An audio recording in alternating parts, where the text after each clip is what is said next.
This is Deborah Kitko, Genealogy Librarian with the Wayne County Public Library. We are in the midst of a series talking about some of the cemetery resources we have in our department. Now, we have been very fortunate here in Wayne County that we have had a lot of volunteers who have spent countless hours helping to gather information on our ancestors who've been buried here. Sometimes they're done by organizations, such as we've talked about before with the Wayne County Genealogical Society. We've also talked a little bit about the genealogical section of the Wayne County Historical Society and the Wayne County Burial Records that they did back in 1975. We have also had individuals come forward with other resources. This is a book that was done on Orr Cemetery. This is done by Michelle Brooks, and she went definitely way above the call of duty when she actually compiled this. Now, for those of you that are not familiar, the Orr Cemetery would be the older section of the Crown Hills Cemetery, if I'm not mistaken. And she actually spent some time. She actually gave a little bit brief introduction about who she was and as how she's dedicated this book to the memory of those early pioneers and their families who were instrumental in the exploration and development of Orrville. She gives a brief history about Orrville and the Orr Cemetery and some of the sources that she used when compiling this book. Now, Michelle did a great job. She's actually included pictures of the tombstones, and she actually has done extended genealogical research to try to fill in some of the information. So she's actually tried to find the obituaries for individuals buried there in the Orr Cemetery, and she's included some of that information here. So, for example, here's on the family Boffman and the Bixler, and you'll see that there's some information there. And she gives that Benjamin F. Boffman was born September 11th, 1831 in Pennsylvania, son of Jacob and Elizabeth Boyer Boffman. And Benjamin died on March 6, 1916 in Orrville, Ohio. And it mentioned that he was 85 years old, and the cause of death was listed as acute UIA. And she gives you the file number from the death certificate. And it mentions that he had entered the Civil War on July 29, 1863, was a private in Company F, the 2nd Regiment of the Ohio Volunteer Infantry, and he served for his country for 100 days. And it mentions that he was a plasterer by trade, and he was considered the best in his class.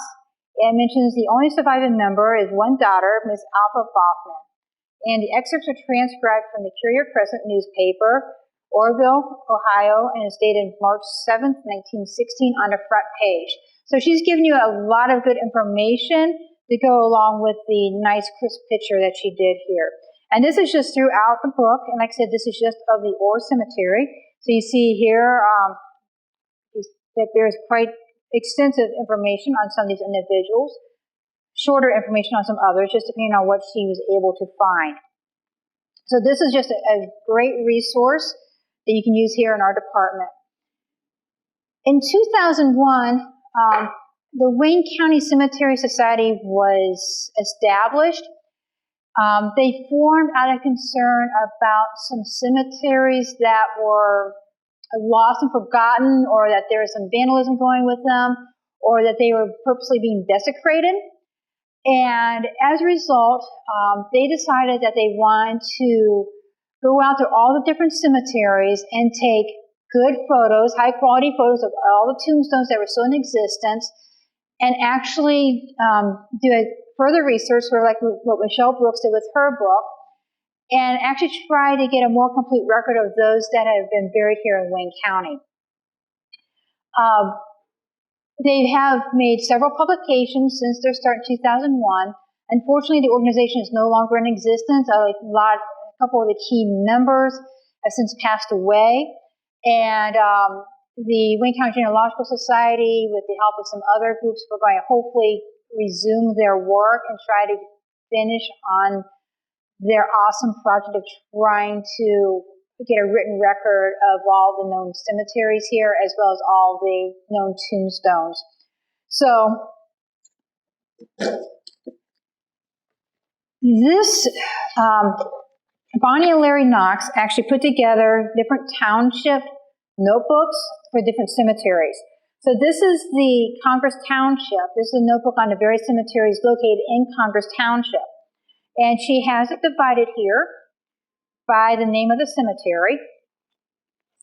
And in front here, she does give a brief overview. Here's the listing of the cemeteries in Congress Township.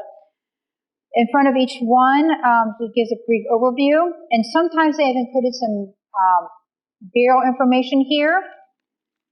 And sometimes they just say that this book is forthcoming. So it just depends. But we have this from each one of the townships here in Wayne County. Sometimes you may find like a land deed where the property may have been deeded to like the church, or it may have been deeded to an individual, or it may have been left in their will, the last will and testament, indicating that they desire to keep, half an acre of the property that is currently a cemetery to remain as a cemetery forever after type thing. So you find some of those records in here as well. Here's like readings from the Hazard Cemetery there in Congress Township. So this one you do have the surname, you have the information you have from the tombstone with additional research they have done.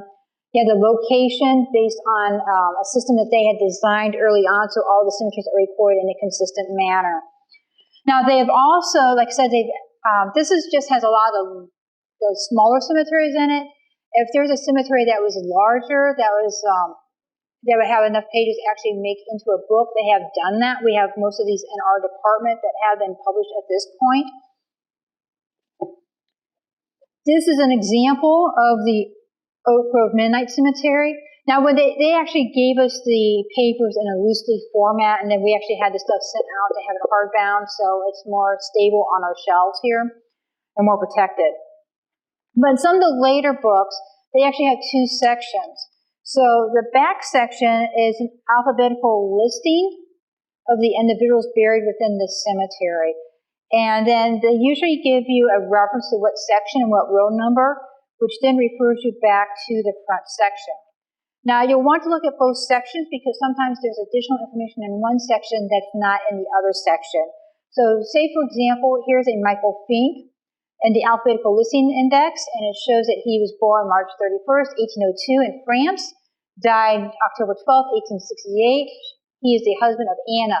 They're buried in section 3, row 11 of the Oak Grove Mennonite Cemetery.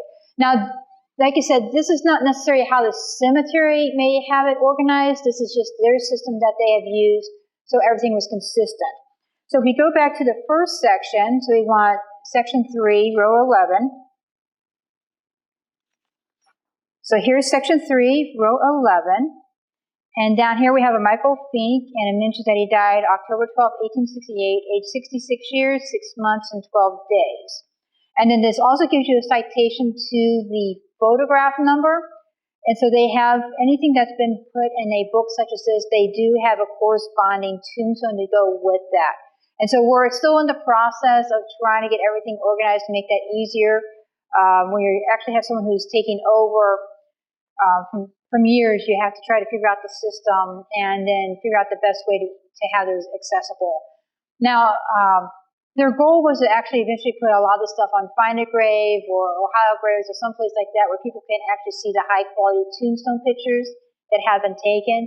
So that's going to be a project that the Genealogy Society will probably be undertaking. We'll see how this goes.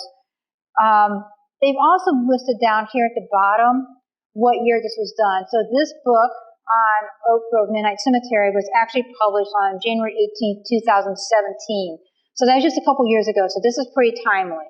So that helps out in terms of, when it was published. So if you know someone who is buried in Oak Grove Mennonite after 2017, you know they're not going to be in this book.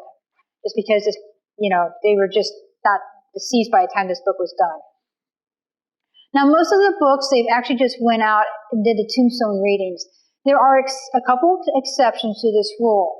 A couple years ago, they worked with Apple Creek Cemetery, and they actually compared their notes that they had formed from their tombstone inscriptions with the actual records that they had on record there. And surprisingly, it was a great effort between the two organizations, because Apple Creek Cemetery had some people buried that the Wayne County Cemetery Preservation Group did not have, and vice versa. So they were able to work together to create an awesome book. This is the main cemetery there in Apple Creek. and it's in Eastern Township. And once again, you have the two sections in this book. So you have the alphabetical section here, and then you also have the row by row. And like I said, the row by row is excellent because they usually have family members buried next to each other, so you may have an idea about the other family members buried near the same area. The other one, they just finished up the Rittman Cemetery, and so they worked with the Rittman Historical Society, and they may work with the village up there. And once again, they looked at the records, like the Nupp Cemetery and the Rittman Cemetery, and compared the actual physical records to what they had in terms of the tombstones. And so I have not received a copy of the final project that was done with that, but I know that was just finished up probably late last year. So that'll be forthcoming in our department too. So once again, these were books that were done by the Wayne County Cemetery Preservation Society that is, unfortunately, is no longer in existence. But the Wayne County Genealogical Society is going to take on and continue the work that has been going on for the last 19 years with the cemetery group. And like I said, it was just formed out of the concern that some of our cemeteries were just disappearing for a variety of reasons. And so they just want to do their part to get that information recorded now for future genealogists, for future researchers. So once again, if you have any questions, feel free to contact our department by phone, 330-262-0916, or by email, genealogy@wcpl.info. Thank you.